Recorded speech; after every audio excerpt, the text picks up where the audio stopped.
هل تحتاج إلى بعض الإيجابية؟ إن كنت محبطاً أو تشعر بالحاجة إلى دفعة صغيرة من الطاقة الإيجابية، فما عليك سوى الاستماع لهذه القصص القصيرة التي جمعناها لكم، والتي على بساطتها قد تجعل يومك أفضل.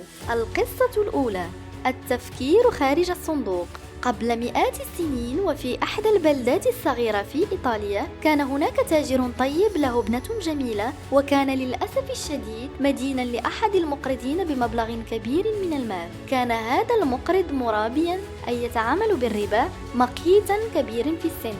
وحدث أنه أعجب بابنة التاجر الحسناء، فقرر أن يقدم للتاجر عرضا مغريا يخلصه من دينه. لقد وعده بأنه سيتنازل له عن جميع ديونه مقابل أن يزوجه التاجر بابنته. وبطبيعة الحال تمت مقابلة هذا العرض بالرفض والاشمئزاز من الأب وابنته. وهنا اقترح العجوز المقيت وضع حصاتين في كيس قماشي، إحداهما بيضاء والأخرى سوداء، ثم تسحب الفتاة حصاة من الكيس، فإن كانت بيضاء قام بإسقاط الدين عن والدها وتخلى عن فكرة الزواج بها، وإن كانت سوداء قام بإسقاط الدين مقابل زواجه بها. لم تجد الفتاة ووالدها بدا من الموافقة، وهكذا اتجه ثلاثتهم إلى حديقة المنزل، وقام العجوز بالتقاط الحصاتين، غير أن ابنة التاجر انتبهت إلى أن كلا الحصاتين كانتا سوداوين. وهكذا وجدت الفتاة نفسها في موقف صعب، فلم يكن أمامها سوى واحد من بين ثلاث خيارات: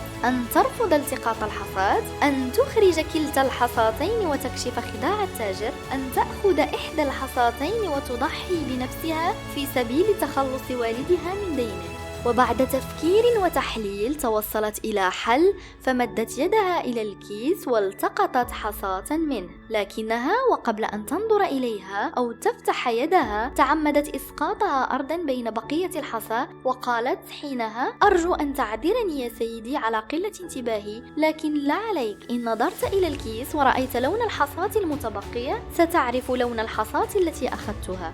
كانت الحصاة المتبقية في الكيس سوداء اللون بالطبع، ونظرا لأن الرجل المرابي لم يكن سيجرؤ على كشف نفسه، فقد اضطر مرغما على التزام الصمت والتظاهر بأن الفتاة قد التقطت الحصاة البيضاء. وهكذا تنازل عن دين والدها وتخلى عن فكرة الزواج منها. العبرة: يمكنك دوما التغلب على المواقف الصعبة من خلال التفكير خارج الصندوق. لا تستسلم ولا تكتفي أبدا بقبول الخيارات المتاحة أمامك. إن لم تكن هذه الخيارات مناسبة لك، فاصنع لنفسك مخرجا آخر. القصة الثانية: الفيل والحبل. يحكى أن رجلا مر بمخيم للفيلة، ولفت نظره أن هذه الفيلة لم تكن محجوزة في أقفاص أو مربوطة بالسلاسل الحديدية. بدلا من ذلك، كان الأمر الوحيد الذي يمنعها من الحركة حبل صغير مربوط إلى إحدى أقدامها. عجب الرجل لهذا الأمر كل العجب، وتساءل في نفسه عن السبب الذي يمنع هذه الفيلة من استخدام قوتها لتخلص نفسها من الحبال وتهرب من المخيم. كان من السهل عليها فعل ذلك، لكن ما لاحظه هو أنها لم تكن تحاول حتى. وهكذا دفعه فضوله إلى سؤال أحد القائمين على المخيم عن حقيقة هذا الأمر، فجاءه جواب هذا الأخير قائلا: عندما تكون الفيلة صغيرة جدا، نقوم بربطها مستخدمين حبلا كهذا الذي تراه الآن، وفي عمرها ذلك يكون هذا الحبل كافيا لمنعها من الهروب. مع مرور الوقت ونموها تبقى الفيلة معتقدة أنها عاجزة عن التحرر من الحبل، ونتيجة لذلك فإنها لا تحاول الفرار أو تخليص نفسها. السبب الوحيد الذي يحول بين الفيلة في المخيم وبين حريتها هو اعتقادها الكاذب الذي بنته مع مرور السنين بأن الهروب مستحيل. العبرة: مهما حاول العالم أن يثنيك عن أحلامك، حافظ دوما على إيمانك بأن ما تريده قابل للتحقيق. الإيمان بإمكانية النجاح هو الخطوة الأهم في تحقيق النجاح على أرض الواقع، فلا تقلل من أهميته. القصة الثالثة: جماعة الضفادع. بينما كانت مجموعة من الضفادع تتنقل في الغابة، وقع 2 منها في حفرة عميقة، فاجتمعت بقية الضفادع حول الحفرة، وحينما رأوا مدى عمقها أخبروا الضفدعين المسكينين أنه لا أمل لهما في النجاة. لكن الضفدعين تجاهلا ما قاله البقية وراحا يقفزان محاولين الخروج من الحفرة، غير أن مجموعة الضفادع استمرت في التأكيد عليهما بأن النجاة مستحيلة. أخيرا خضع أحد الضفدعين لما كان يسمعه من البقية واستسلم لنهايته المحتومة، في حين استمر الضفدع الآخر في المحاولة.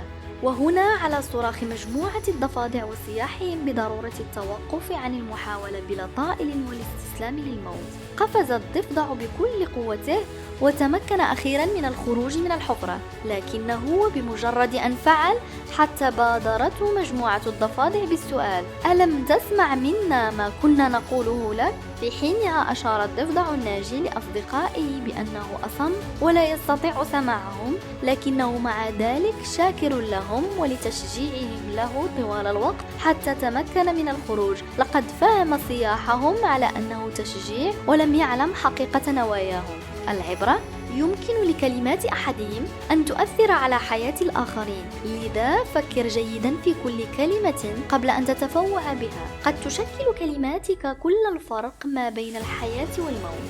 القصة الرابعة: رطل من الزبدة. في إحدى القرى البعيدة كان هناك مزارع طيب يبيع لخباز القرية رطلا من الزبدة في كل يوم.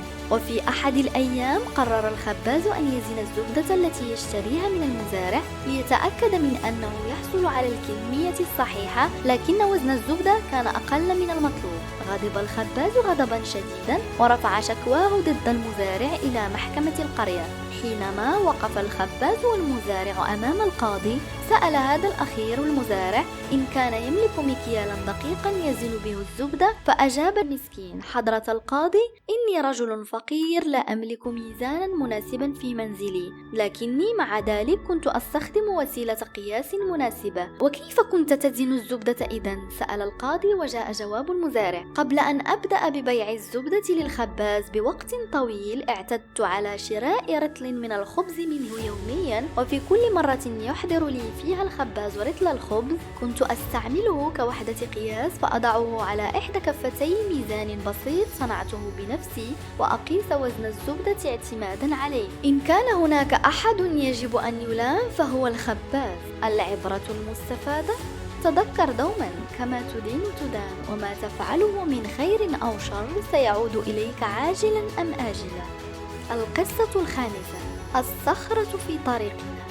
يحكى أنه في غابر الزمان أراد ملك أن يختبر شعبه، فأمر جنوده بوضع صخرة كبيرة في أحد الطرق المهمة التي تمر منها قوافل التجار، ثم اختبأ خلف الأشجار في مكان قريب ليرى ما إن كان أحدهم سيقوم بإزالتها.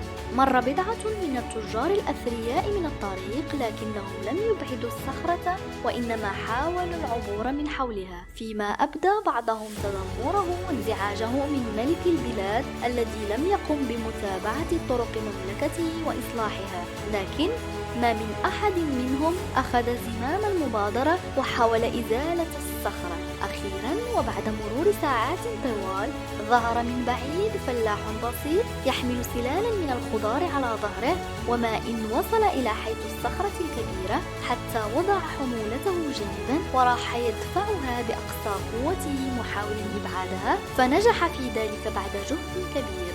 عاد الفلاح إلى سلاله ليحملها، وفوجئ حينها بكيس قماشي مليء بالدنانير الذهبية ملقى في المكان الذي كانت فيه الصخرة، فالتقطه بين يديه وعيناه لا تكادان تصدقان، وقرأ في حينها على ورقة صغيرة بداخل الكيس: هذا الكيس هدية مني، أنا ملك البلاد للشخص الذي يبعد الصخرة عن الطريق.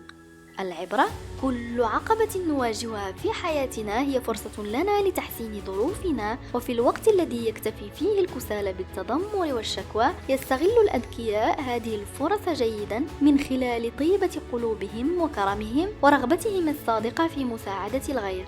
وبكلمات أخرى: كفاك انتظارا، كن أنت التغيير الذي تريد أن تراه في العالم.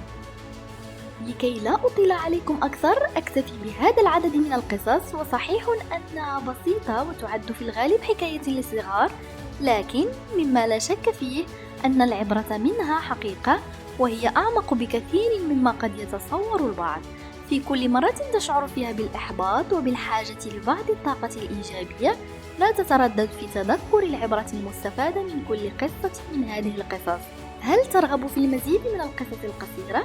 اكتب لنا رأيك في التعاليق وما نوع القصص التي تحب أن تسمعها، ولا تنسى الاشتراك في قناتنا لتشجيعنا على الاستمرار أكثر. شكرا.